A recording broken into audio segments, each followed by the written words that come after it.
मैं CS पटेल बृहन मुंबई महानगर पालिका वर्चुअल क्लास की ओर से आप सबका हार्दिक स्वागत करता हूं। बच्चों, वैश्विक महामारी के चलते इस वर्ष पठन पाठन का कार्यक्रम प्रभावित हो रहा है। ऐसे में हमारी बृहन मुंबई महानगर पालिका ने प्रत्येक विद्यार्थी तक ऑनलाइन शिक्षण पहुंचाने की व्यवस्था की है। तो आइए बच्चों शुरू करते हैं। तो बच्चों, स्क्रीन पर आप देख पा रहे हैं इतिहास और नागरिक शास्त्र कक्षा छठी की पाठ्य पुस्तक का फ्रंट पेज आपको दिखाई दे रहा है। जिस बच्चों, तो आज हम पढ़ने वाले हैं कक्षा छठी में। इस बच्चों इतिहास यानी हिस्ट्री की बात करेंगे। और बच्चों आज का पाठ है प्राचीन भारत में धार्मिक विचार। पांचवा पाठ प्राचीन भारत में धार्मिक विचार भाग 1 यानी बच्चों religious trends in ancient India part 1 हम सीखने वाले हैं। जिस बच्चों, तो प्राचीन भारत में धार्मिक विचार की बात करें, किस तरह से के धार्मिक विचार थे बच्चों, उनको हम विस्तार से देखने वाले हैं। जिस बच्चों इसका पार्ट 1 आज हम देखने वाले हैं, यानी religious trends in ancient India part 1 हम सीखने वाले हैं। ओके बच्चों, तो मैं CS Patel virtual training centre MCGM Dadar Mumbai से। तो बच्चों आज हम पढ़ेंगे प्राचीन भारत में धार्मिक विचार। और बच्चों जिसमें आज हम पढ़ने वाले हैं बच्चों जैन धर्म, बौद्ध धर्म के बारे में हम जानकारी प्राप्त करेंगे। बच्चों आज हम देखेंगे प्राचीन भारत में धार्मिक विचार पार्ट 1। इस बच्चों, तो जिसमें हम वर्धमान महावीर के बारे में जानने का प्रयास करेंगे। बच्चों पंच महाव्रत जानने का प्रयास करेंगे। बौद्ध धर्म तथा गौतम बुद्ध के बारे में जानकारी प्राप्त करेंगे इस भाग में। तो बच्चों इस पाठ का जो उद्देश्य है, जो पार्ट 1 में हम सीखने वाले हैं। ओके बच्चों, तो बच्चों हमने कहा कि वैदिक युग के अंतिम चरण में यज्ञ विधियों की छोटी छोटी बातों को अनावश्यक महत्व प्राप्त हो गया था। तो बच्चों इसके पहले हमने वैदिक युग का अध्ययन किया हुआ है, आपको याद होगा बच्चों। और इन छोटी छोटी बातों का ज्ञान केवल पुरोहित वर्ग को ही था। इस बच्चों, तो अगर हम कहें कि वैदिक युग के अंतिम चरण में यज्ञ विधियों की छोटी छोटी बातों को अनावश्यक महत्व प्राप्त हो गया था। इन छोटी छोटी बातों का ज्ञान केवल पुरोहित वर्ग को ही था। और बच्चों यस, तो अन्य वर्गों को उन बातों का ज्ञान प्राप्त करने की स्वतंत्रता नहीं थी। तो आइए बच्चों इसी क्रम में हम और आगे जानने का प्रयास करते हैं कि मनुष्य के कर्म और पुरुषार्थ की अपेक्षा उसका जन्म किस वर्ण में हुआ है, इस पर समाज में उसका स्थान निश्चित किया जाने लगा। और बच्चों परिणाम स्वरूप उपनिषदों के समय से ही धर्म का विचार यज्ञ विधियों तक सीमित न रखते हुए उसे अधिक व्यापक बनाने के प्रयास प्रारंभ होते दिखाई देते हैं। परंतु उपनिषदों में आत्मा का स्वरूप, आत्मा का अस्तित्व जैसी बातों पर विचार किया गया था। और बच्चों यही कारण था कि ये विचार सामान्य लोगों को समझने में जटिल प्रतीत होते थे। तो बच्चों इसी क्रम में हम आगे समझने का प्रयास करेंगे। अतः विशिष्ट देवताओं, ईश्वर की उपासना पर बल देने वाले भक्ति पंथों का निर्माण हुआ, जैसे शिव जी के भक्तों का शैव पंथ और भगवान विष्णु के भक्तों का वैष्णव पंथ। तो बच्चों इन देवताओं के विषय में भिन्न भिन्न पुराण लिखे गए। तो जो हम बात करें अगर ईसा पूर्व 6ठी शताब्दी में, तो सामान्य मनुष्य सरलता से धर्म को समझ सके ऐसा धार्मिक विचार, इस तरह का धार्मिक विचार प्रस्तुत करने वाली धाराएं निर्माण हुई। यानी बच्चों हम बात कर रहे हैं ईसा पूर्व 6ठी शताब्दी की। तो बच्चों इसमें सामान्य मनुष्य सरलता से धर्म को समझ सके ऐसा धार्मिक विचार प्रस्तुत करने वाली धाराएं निर्माण हुई। प्रत्येक व्यक्ति को स्वयं की उन्नति का मार्ग खोजने की स्वतंत्रता प्राप्त है, इसका बोध अनेक लोगों को हुआ। और बच्चों इसी बोध द्वारा कालांतर में नए धर्मों का उदय हुआ। इस तरह से बच्चों आपने सुना कि किस तरह से प्रत्येक व्यक्ति को स्वयं की उन्नति का मार्ग खोजने की स्वतंत्रता प्राप्त है और इसका बोध अनेक लोगों को हुआ। और यही कारण है बच्चों आगे चल कर के इसी बोध द्वारा कालांतर में नए धर्मों का उदय हुआ। इन धर्मों ने पूरी स्पष्टता से यह कहा कि व्यक्ति की उन्नति के लिए जाति पात के भेदभाव को कोई महत्व नहीं है। और बच्चों, इन धर्मों ने लोगों के मन पर शुद्ध आचरण का महत्व अंकित किया। और बच्चों, नए धार्मिक विचारों के प्रवर्तकों में वर्धमान महावीर और गौतम बुद्ध के कार्य विशेष महत्वपूर्ण है। तो बच्चों, आज हम वर्धमान महावीर और गौतम बुद्ध के कार्यों की विस्तार से जानकारी प्राप्त करने वाले हैं। राइट बच्चों, तो चलिए ध्यान से देखिए आगे। तो चलिए बच्चों, इसी क्रम में हम जैन धर्म की बात करेंगे, जैनिज्म की बात करेंगे। जैन धर्म की उत्पत्ति जिन शब्द से हुई है और जिसका अर्थ है विजय प्राप्त करने वाला। इस बच्चों, तो इस धर्म में अहिंसा सिद्धांत को विशेष महत्व प्राप्त है और धर्म के ज्ञान को जो व्याख्यायित करता है उसे जैन धर्म में तीर्थंकर कहा जाता है। जैन परंपरा के कथानुसार बच्चों कुल 24 तीर्थंकर हुए हैं। वर्धमान महावीर जैन धर्म की परंपरा में 24वें तीर्थंकर है। परीक्षा में पूछा जा सकता है। राइट, तो ध्यान रखिए, जैन धर्म भारत के प्राचीन धर्मों में से एक धर्म है। इस धर्म में अहिंसा सिद्धांत को विशेष महत्व प्राप्त है। राइट, ध्यान रखिए बच्चों। और जैन धर्म की बात करेंगे। तो बच्चों, वर्धमान महावीर का जन्म बच्चों ईसा पूर्व 599 ईस्वी पूर्व की अगर हम बात करें, और बच्चों जिस मृत्यु ईसा पूर्व 527। तो बच्चों, हम जिस राज्य को बिहार के नाम से जानते हैं बच्चों, उस राज्य में प्राचीन काल में वृज्जी नामक एक महाजनपद था। इस बच्चों, हम जिस राज्य को बिहार के नाम से जानते हैं उस राज्य में प्राचीन काल में वृज्जी नामक एक महाजनपद था। बच्चों, वैशाली उसकी राजधानी थी। और बच्चों, वैशाली नगर के एक क्षेत्र कुंडग्राम में वर्धमान महावीर का जन्म हुआ।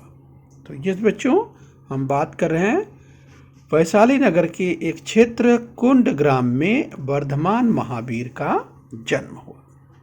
उनके पिता का नाम सिद्धार्थ और माता का नाम त्रिशला था। ओके बच्चे, तो पिता का नाम सिद्धार्थ और माता का नाम त्रिशला था। आइए बच्चों आगे जानेंगे वर्धमान महावीर के बारे में। वर्धमान महावीर ने ज्ञान प्राप्त हेतु गृह त्याग दिया। जिस बच्चों घर द्वार सब छोड़ दिया। 12.5 वर्ष तपस्या करने के उपरांत उन्हें ज्ञान प्राप्त हुई।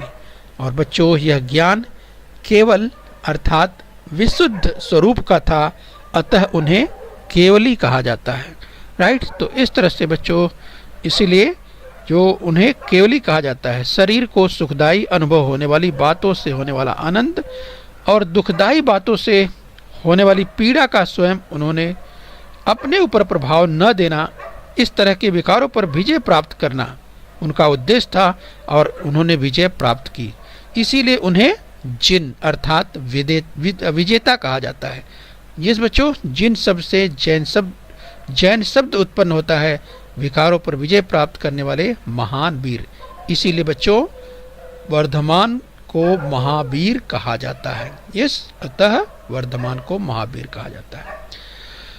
बच्चों हमने कहा कि ज्ञान प्राप्त करने के पश्चात लोगों को धर्म समझाने अथवा धर्म का मार्गदर्शन करने के लिए उन्होंने लगभग 30 वर्षों तक उपदेश दिया। राइट बच्चों, ध्यान रखिए, हम बात कर रहे हैं कि ज्ञान प्राप्त करने के बाद इस बच्चों लगभग 30 वर्षों तक उन्होंने उपदेश दिया। लोग धर्म को बड़ी सहजता और सरलता से समझ सके, इसके लिए वर्धमान महावीर ने लोक भाषा अर्धवागसी में बातचीत किया। इस बच्चों तो इसके लिए वर्धमान महावीर लोगों से लोक भाषा अर्थात अर्धमागधी में बातचीत करते थे। राइट, ये भी आपको ध्यान देना है।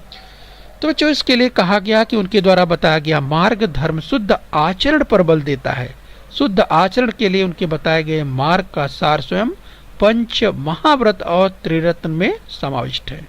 तो आज चले बच्चों कि उनके द्वारा जो उपदेश करते हुए तीर्थंकरों की जो सभाएं होती थी उन्हें अर्धमागधी भाषा में समवर्ण कहते थे और बच्चों समवर्ण समानता भाव पर आधारित थे। तो आइए इसी क्रम में हम समझने का प्रयास करेंगे बच्चों। इस बच्चों पंच महाव्रत की बात करेंगे, जिन 5 नियमों का पालन बड़ी कड़ाई और कठोरता से करना पड़ता है उसे पंच महाव्रत कहते हैं। द 5 ग्रेट ओथ कहा जाता है। तो बच्चों सबसे पहला अगर हम महाव्रत की बात करें जिसका नाम है अहिंसा यानी नॉन वायलेंस। तो बच्चों अहिंसा अर्थात किसी भी जीव को चोट पहुंचेगी अथवा उनकी हिंसा होगी ऐसा आचरण न करें।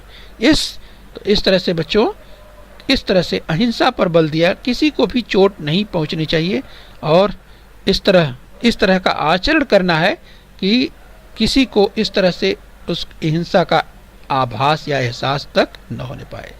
दूसरा है पंच महाव्रत में सत्य यानी ट्रुथ की बात की, हमेशा सत्य बोले और सच्चाई के साथ आचरण करें। तीसरा कहा गया अस्तेय यानी नॉन स्टीलिंग, यानी बच्चों अस्तेय, स्तेय का अर्थ होता है चोरी करना और अस्तेय का अर्थ होता है बच्चों चोरी न करना या दूसरे के स्वामित्व या अधिकार की वस्तु को बिना पूछे बिना अनुमति के ले लेना एक प्रकार से चोरी है।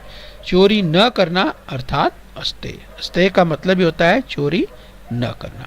तो हम बच्चों पंच महाव्रतों को देख रहे हैं। चौथा पंच महाव्रत है अपरिग्रह यानी नॉन अटैचमेंट। बच्चों मन में लोभ होने से मनुष्य का झुकाव संपत्ति का ग्रहण करने की ओर होता है और इस प्रकार संग्रह न करना अपरिग्रह कहलाता है। तो अपरिग्रह का क्या अर्थ हुआ बच्चों? अपरिग्रह का अर्थ हुआ संग्रह न करना, इकट्ठा न करना, जिसको नॉन अटैचमेंट कहा जाता है। पांचवा है बच्चों ब्रह्मचर्य, जिसे चैस्टिटी कहा जाता है, ब्रह्मचर्य। तो बच्चों शरीर को सुखद अनुभव होने वाली बातों का त्याग कर व्रतों का पालन करना ब्रह्मचर्य कहलाता है। तो यस बच्चों शरीर को सुखद अनुभव होने वाली बातों का त्याग कर देना और व्रतों का पालन करना ब्रह्मचर्य कहलाता है। तो इस तरह से बच्चों द 5 ग्रेट वॉज की बात कही, अहिंसा, सत्य, स्तेय, अपरिग्रह और ब्रह्मचर्य। पूछा जा सकता है पंच महाव्रतों को आपको ध्यान रखना है। आइए बच्चों इसी क्रम में हम और आगे बढ़ेंगे और हम त्रिरत्नों की बात करेंगे, राइट। तो त्रिरत्न यानी द 3 ज्वेल्स की बात करेंगे इस बच्चों, जिसमें पहला आता है सम्यक दर्शन। तो बच्चों हम सम्यक दर्शन की बात करें तो तीर्थंकरों द्वारा दिए जाने वाले उपदेशों में निहित सत्य को समझना और उसके प्रति श्रद्धा रखना, ये सम्यक दर्शन कहलाता है। दूसरा है बच्चों सम्यक ज्ञान, तीर्थंकरों द्वारा दिए जाने वाले उपदेशों और सिद्धांतों का नियमित रूप से अध्ययन करना और उनके सूक्ष्म अर्थों को समझना, ये है बच्चों सम्यक ज्ञान। और तीसरा है सम्यक चरित्र, यानी पंच महाव्रतों का कठोरता से आचरण करना, पंच महाव्रतों का कठोरता से आचरण करना यानी सम्यक चरित्र कहलाता है। इस बच्चों तो ध्यान रखना है इसको। आइए इसी क्रम में हम और आगे बढ़ते हैं। तो बच्चों उपदेश का सार यानी इसेंस ऑफ हिज टीचिंग, यानी जो उन उपदेश दिए गए, ये हम बात करें बच्चों वर्धमान महावीर ने जो उपदेश दिए, अगर इसेंस ऑफ हिज टीचिंग की बात करें तो महावीर द्वारा दिए गए उपदेशों में यस बच्चों उन्होंने जो अब उपदेश दिया उसमें यस अनेकांतवाद, उन्होंने जो सिद्धांत दिया अनेकांतवाद सिद्धांत का उल्लेख होता है इससे, और यह सिद्धांत सत्य की खोज के लिए अत्यंत महत्वपूर्ण माना जाता है, राइट बच्चों। तो सत्य की खोज के लिए यह सिद्धांत बहुत ही महत्वपूर्ण माना जाता है। अनेकांत शब्द में अंत शब्द का अर्थ है पहलू अथवा अंग है। सत्य की खोज करते समय विषय के किसी एक अथवा दूसरे पहलू अथवा अंग पर ध्यान देकर निष्कर्ष निकालने पर सत्य का पूर्ण ज्ञान प्राप्त नहीं हो सकता। इस बच्चों अतः उस विषय के अनेक पहलू यानी एक ही पहलू अथवा दूसरे पहलू अथवा अंग पर ध्यान देकर निष्कर्ष निकालने पर सत्य का पूर्ण ज्ञान प्राप्त नहीं हो सकता।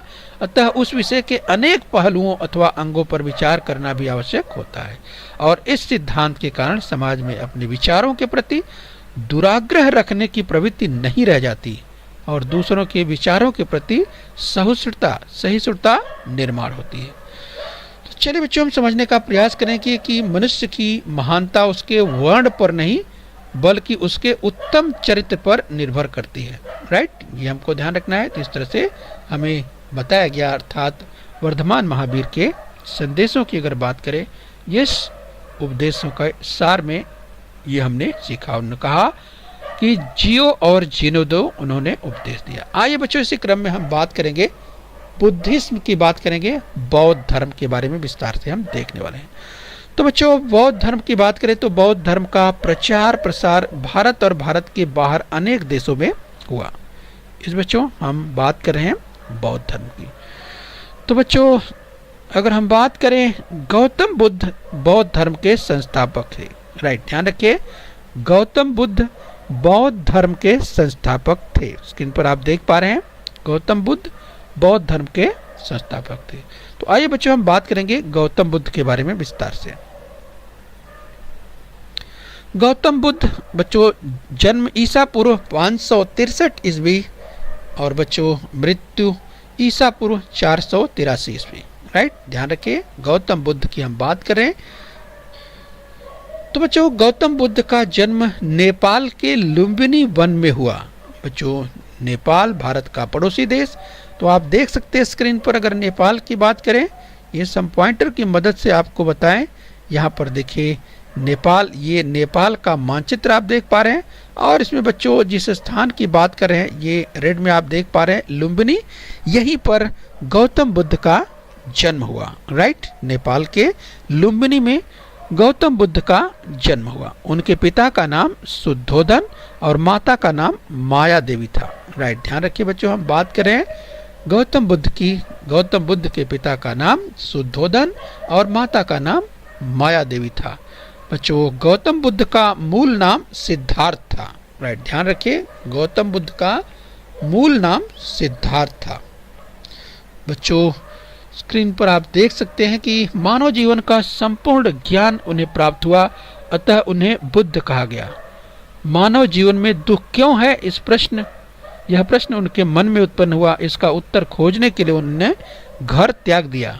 और बच्चों, वैशाख पूर्णिमा के दिन ये बिहार के गया के निकट उरुवेला नामक स्थान पर एक पीपल के वृक्ष के नीचे ध्यानमग्न बैठे थे और उसी समय उन्हें बोध की प्राप्ति हुई। बोध का अर्थ सर्वोच्च ज्ञान है।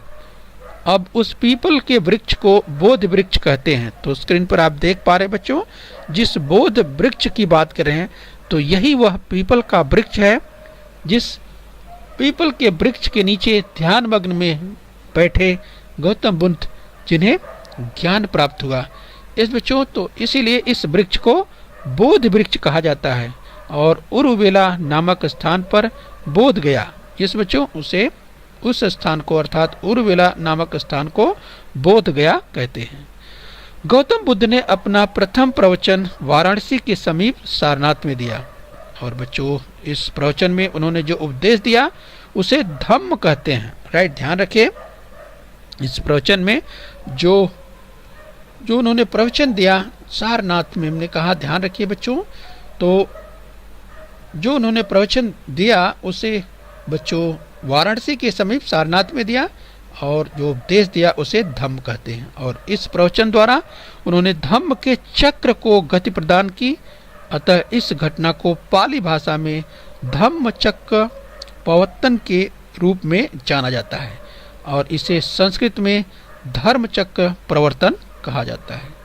इस बच्चों, तो चलिए इसी क्रम में हम आगे समझेंगे कि कालांतर में उन्होंने धम्म का उपदेश करने के लिए लगभग 45 वर्ष चारिका की। चारिका का अर्थ पैदल घूमना है। उन्होंने अपना उपदेश लोक भाषा पाली में दिया।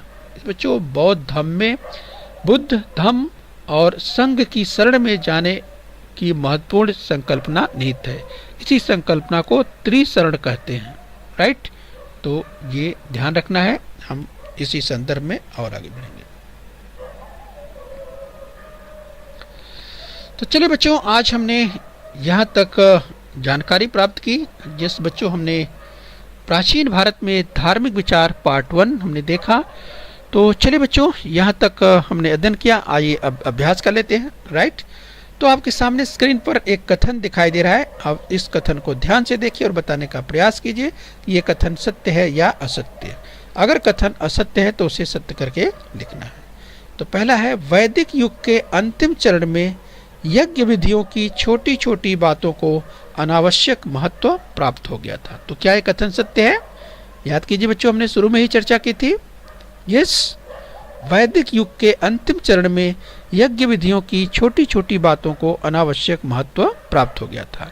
यस, तो ये कथन बच्चों, चलिए टैली कीजिए, ये कथन बिल्कुल सत्य है। आइए इसी क्रम में और आगे बढ़े। तो बच्चों, सत्य या असत्य बताओ। तो बच्चों, यदि कथन असत्य हो तो सत्य करके लिखो। वैशाली नगर के एक क्षेत्र कुंडग्राम में वर्धमान महावीर का जन्म हुआ। इस बच्चों, वैशाली नगर के एक क्षेत्र कुंडग्राम में वर्धमान महावीर का जन्म हुआ। तो बच्चों, क्या ये कथन सत्य है? तो तमाम विद्यार्थियों ने उत्तर दे दिया होगा। तो बच्चों, अपना उत्तर टैली कीजिए। यस बच्चों, ये कथन बिल्कुल सत्य है। वैशाली नगर के एक क्षेत्र कुंडग्राम में वर्धमान महावीर का जन्म हुआ। ओके बच्चों, तो ध्यान से देखिए, कथन सत्य है या असत्य। अगर असत्य कथन हो तो उसे सत्य करके लिखना भी। लोग धर्म को बड़ी सहजता और सरलता से समझ सके, इसके लिए वर्धमान महावीर लोगों से लोक भाषा अर्थात यानी अर्धमागधी में बात करते थे।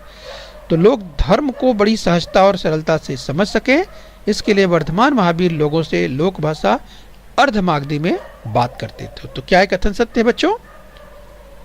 याद कीजिए। यस, ये कथन बिल्कुल सत्य है। तो आइए बच्चों, अगला कथन देख लेते हैं। सत्य या असत्य बताओ। अगर कथन असत्य हो तो उसे सत्य करके लिखो। इस बच्चों, तो अगला कथन है, गौतम बुद्ध का जन्म श्रीलंका के लुम्बिनी वन में हुआ। तो बच्चों याद कीजिए, आपने पाठ में पढ़ा है। क्या ये कथन सत्य है? गौतम बुद्ध का जन्म श्रीलंका के लुम्बिनी वन में हुआ। कथन में ऐसा कहा जा रहा है। तो बच्चों, क्या आप इस बात से सहमत हैं? क्या ये कथन सत्य है? तो तमाम विद्यार्थियों को याद आ गया होगा। इस बच्चों, तो उन्होंने उत्तर दे भी दिया होगा। तो चलिए बच्चों, अपना उत्तर टैली कीजिए। क्या ये कथन सत्य है? गौतम बुद्ध का जन्म श्रीलंका के लुम्बिनी वन में हुआ, ऐसा कहा जा रहा है। तो तमाम बच्चों को समझ में आ गया होगा कि ये कथन बिल्कुल असत्य है। यानी गौतम बुद्ध का जन्म श्रीलंका के लुम्बिनी वन में नहीं हुआ था। तो बच्चों, ऊपर दिया हुआ है कि अगर कथन असत्य हो तो उसे सत्य करके लिखो। तो बच्चों, परीक्षा में इस तरह से पूछा जाता है तो उस असत्य कथन को सत्य करके लिखना होता है। तो बच्चों, आपको ये देखना है कि इसमें असत्य क्या है। तो तमाम विद्यार्थियों को याद आ गया होगा। अगर हम पॉइंटर की मदद से आपको पॉइंट आउट करें बच्चों, तो तमाम विद्यार्थियों ने समझ लिया होगा राइट की जो गलती है वो यहाँ पे है। लिखा है गौतम बुद्ध का जन्म श्रीलंका के लुम्बिनी वन में हुआ। तो बच्चों, आपको तो मालूम है कि लुम्बिनी वन में ही हुआ था। जहाँ तक कथन का ये भाग सही है, कथन का ये भाग गलत है। यानी जो श्रीलंका दिया हुआ है बच्चों, तो श्रीलंका में लुम्बिनी वन नहीं है। अब आपको याद आ गया होगा तमाम बच्चों को यस कि लुम्बिनी वन कहाँ पे है। यस बच्चों, तो चलिए इस कथन को सत्य करके देख लीजिए। तो इस तरह से बच्चों उसे सत्य करके लिखना है। ये सत्य कथन लिख करके, गौतम बुद्ध का जन्म नेपाल के लुम्बिनी वन में हुआ था। तो बच्चों, ये जो लुम्बिनी वन है वो कहाँ पे है? नेपाल देश में है, श्रीलंका देश में नहीं है। तो ये कथन असत्य था, तो उसे सत्य करके लिख देना है। तो इस तरह से बच्चों, गौतम बुद्ध का जन्म नेपाल के लुम्बिनी वन में हुआ, ये कथन आपका सत्य हो गया। आइए बच्चों, आगे बढ़ेंगे। अगला कथन एक और देख लेते हैं। तो चलिए बच्चों, लास्ट में अंत में एक कथन और देखिए ध्यान से। सत्य या असत्य बताओ। यदि कथन असत्य हो तो उसे सत्य करके लिखो। तो अगला कथन है बच्चों, लिखा है अस्तेय का अर्थ है हिंसा करना। अस्तेय का अर्थ है हिंसा करना है। तो अब बताइए बच्चों कि क्या अस्तेय का अर्थ हिंसा करना है? ऐसा इस कथन में कहा जा रहा है। अस्तेय का अर्थ है हिंसा करना, तो बच्चों ये कथन में कहा जा रहा है। तो तमाम विद्यार्थियों को याद आ रहा होगा कि क्या अस्तेय का अर्थ हिंसा करना है? राइट, तो तमाम विद्यार्थियों ने अपना उत्तर दे दिया होगा। तो बच्चों यस बताइए, कथन सत्य है या असत्य? तो तमाम बच्चों ने उत्तर दिया होगा यस बच्चों, ये कथन असत्य है। यस बच्चों, तो आपको याद होगा बच्चों हमने इसकी चर्चा की थी कि जो अस्तेय का अर्थ यहाँ पर लिखा है हिंसा करना, बच्चों अस्तेय का अर्थ हिंसा करना नहीं है। फिर क्या है? यस बच्चों, तमाम विद्यार्थियों ने उत्तर दे भी दिया होगा। राइट, तो चलिए बच्चों अपना कथन सही करना है। अगर जो कथन है असत्य आपने बता दिया तो आखिर में क्या असत्य है उसको सत्य करके लिखना भी है। तो यस बच्चों, सत्य कथन इस तरह से करके लिखना है कि अस्तेय का अर्थ है चोरी न करना। तो इस तरह से बच्चों जो यहाँ पर लिखा है अस्तेय का अर्थ है हिंसा करना, बिल्कुल ये असत्य है।